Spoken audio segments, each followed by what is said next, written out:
Science પ્રક્રિયાનો બીજો દિવસ ભારતીય જનતા પાર્ટી હાલ અત્યારે એક્ટિવ થઈ ગઈ છે. અલગ અલગ રીતે મૂર્તિઓ શોધવાની પ્રક્રિયા એટલે કે સાયન્સ પ્રક્રિયા શરૂ કરી દીધી છે. આજે વડોદરા શહેરમાં સાયન્સ પ્રક્રિયાનો બીજો દિવસ વોર્ડ નંબર 15માં આ વખતે ટક્કર બરાબર જામશે. કારણ એનું એ છે કે સામે કોંગ્રેસ પણ મજબૂત દાવેદાર ઊભા કરવાની તૈયારીમાં છે.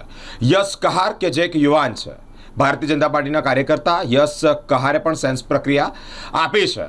ઉમેદવારી પત્ર ફોર્મ ભર્યું છે. વોર્ડ નંબર 15માં યુવાનોને તક આપવામાં આવે તેવી એક અપેક્ષા છે. યશ કહી રહ્યા છે કે ભારતીય જનતા પાર્ટીનો કાર્યકર્તા ઘણા લાંબા સમયથી છું, પાર્ટીની વિચારધારા સાથે કામ કરવાની તૈયારી છે.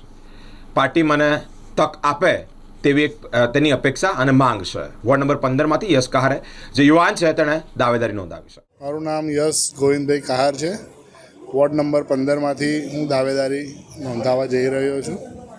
સૌથી પહેલાં તો આપના તમામ ચેનલના માધ્યમથી અત્રે ઉપસ્થિત અને કાલે જેમને પણ પોતાની સેન્સ આપી છે એ બધાને હું શુભેચ્છા પાઠવું છું અને બેસ્ટ ઓફ લક કહું છું.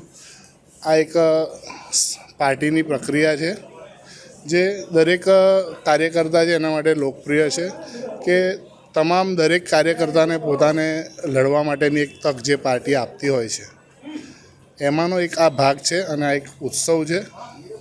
આવેલા તમામ કાર્યકર્તાને એક આશા છે, જેમ આપણા પ્રમુખશ્રીએ કીધું છે કે પાથરવાળાને પણ આ વખતે ટિકિટ આપવામાં આવશે. તો દરેકે એ આશા લઈને આજે અહીંયા પહોંચ્યા છે. અને ખાસ અમારા જેવા યુવા, મોદી સાહેબે જેમ કીધું છે કે 1 લાખ યુવાઓને રાજનીતિમાં તક આપવામાં આવશે, તો એમાંથી અમને પણ એવી આશા છે કે અમારા જેવા યુવાઓ પણ આગળ આવે અને પાર્ટીનું જેટલું હજુ સારું કરી શકે.